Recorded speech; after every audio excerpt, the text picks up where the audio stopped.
सोचो, एक तरफ बंगाल का नवाब जिसके पास 50,000 सिपाही, 200 तोपें, जंगली हाथी और अपनी जमीन का पैसा, और दूसरी तरफ एक छोटी सी कंपनी, ईस्ट इंडिया कंपनी, जिसके पास सिर्फ 3,000 सिपाही। आपको क्या लगता है, जीत किसका होगा? जवाब आसान लगता है, पर 23 जून 1757 को जो हुआ, उसने भारत की कहानी हमेशा के लिए बदल दी। ये सिर्फ एक बैटल नहीं थी, ये एक धोखे की दास्तां थी। आज हम सुनेंगे बैटल ऑफ प्लासी की कहानी, जिसने अंग्रेजों को भारत पर हुकूमत करने का रास्ता दिया। बंगाल और नवाब।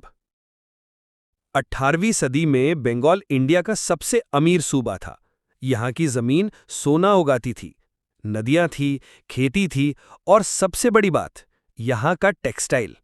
मुस्लिन और सिल्क के कपड़े यूरोप में इतने फेमस थे कि लोग कहते थे एक मुस्लिन का कपड़ा अगर हाथ में लो तो वो हवा की तरह हल्का लगता है।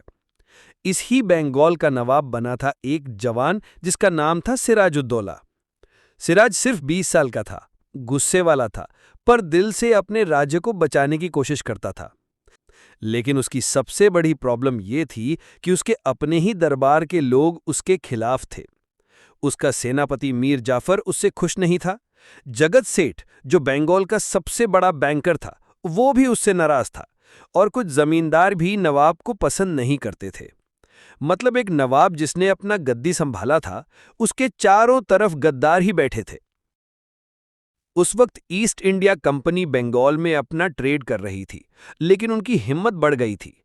कंपनी बिना नवाब के परमिशन के फोर्ट मजबूत कर रही थी, नई बस्ती बना रही थी और टैक्स इवेड कर रही थी। सिराज को लगा कि अगर इन्हें अभी नहीं रोका तो कल खतरा बनेंगे। इसीलिए 1756 में सिराज ने कलकत्ता पर हमला कर दिया, फोर्ट विलियम को जीत लिया।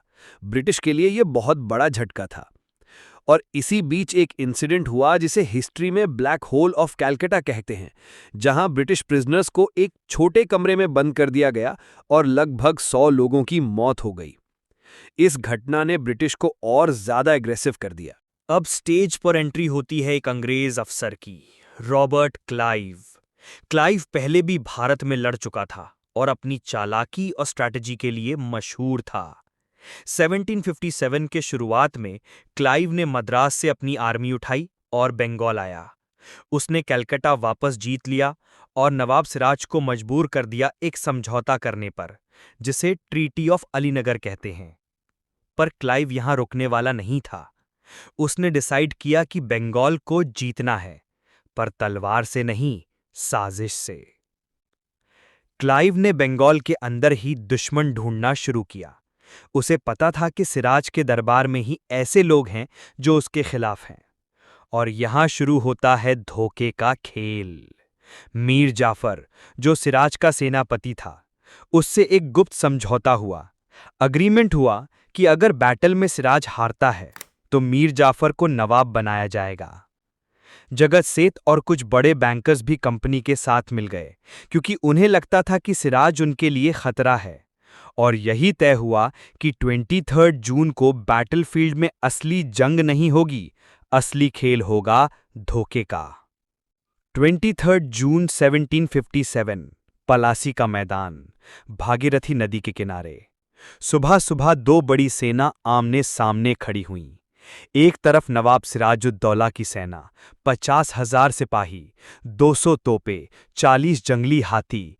ये सेना अपने शोर से ही दुश्मन को हिला सकती थी। और दूसरी तरफ रॉबर्ट क्लाइव की छोटी सी सेना, सिर्फ 3,000 आदमी, उनमें से 800 ब्रिटिश सोल्जर्स और बाकी इंडियन सिपाहीज। सबको लगता था कि ये लड़ाई कुछ घंटों में खत्म हो जाएगी और सिराज की जीत निश्चित है। लेकिन फिर हुआ एक ट्विस्ट। मौसम अचानक बदला, आसमान में बादल घिराए और तेज बारिश होने लगी। सिराज की आर्टिलरी भीग गई, बारूद खराब हो गया, उनके तोपे खामोश हो गए। इधर क्लाइव ने अपना बारूद बचाकर रखा था, कैनवस से ढक दिया था, उसके तोपे गरज रहे थे। और सबसे बड़ा धोखा, मीर जाफर। उसके पास 20,000 सिपाही थे, लेकिन वो बैटलफील्ड में बस खड़े रहे। सिराज चिल्लाता रहा, अटैक करो, पर उसके सेनापति चुप खड़े रहे। ये था वो पल जहां सिराज समझ गया कि उसके अपने ही उसे गद्दारी कर चुके हैं। शाम होते होते सिराज की सेना बिखर गई। ब्रिटिश की छोटी सी आर्मी ने बंगाल का सबसे बड़ा बैटल जीत लिया। सिराज अपना हाथी छोड़कर बैटलफील्ड से भाग गया। पलासी का मैदान खून से लाल था और भारत एक नए युग में कदम रख चुका था। जीत के बाद रॉबर्ट क्लाइव ने अपना वादा पूरा किया, मीर जाफर को नवाब बना दिया। लेकिन असल में मीर जाफर सिर्फ एक खिलौना था। असली ताकत ईस्ट इंडिया कंपनी के हाथ में थी। बंगाल के खजाने से कंपनी ने इतना धन लूट लिया कि कहते हैं उस धन से उन्होंने अपना पूरा एम्पायर एक्सपैंड किया। सिराजुद्दौला, उसके लिए बुरा वक्त खत्म नहीं हुआ था। कुछ दिन बाद उसे पकड़ लिया गया और गद्दारी करने वालों ने उसे मार दिया। एक जवान नवाब जो अपने राज्य को बचाना चाहता था, खुद अपनों के धोखे का शिकार हो गया। और यहीं से ईस्ट इंडिया कंपनी सिर्फ एक व्यापारी कंपनी से भारत की असली हुक्मरान बन गई। प्लासी ने उनके लिए दरवाजा खोल दिया और अगले 200 साल तक भारत गुलामी के अंधेरे में चला गया। दोस्तों, बैटल ऑफ प्लासी एक जंग से ज्यादा एक कहानी थी, एक धोखे की कहानी। सिराजुद्दौला के पास ताकत थी, पैसा था, सेना थी, पर उसके पास वफादार लोग नहीं थे। मीर जाफर और जगत सेठ जैसे लोग अपने स्वार्थ के लिए अंग्रेजों के साथ मिल गए। अगर उस दिन धोखा न होता तो शायद भारत की कहानी कुछ और होती। लेकिन 23 जून 1757 को जो हुआ, उसने भारत को 200 साल की गुलामी की राह पर धकेल दिया।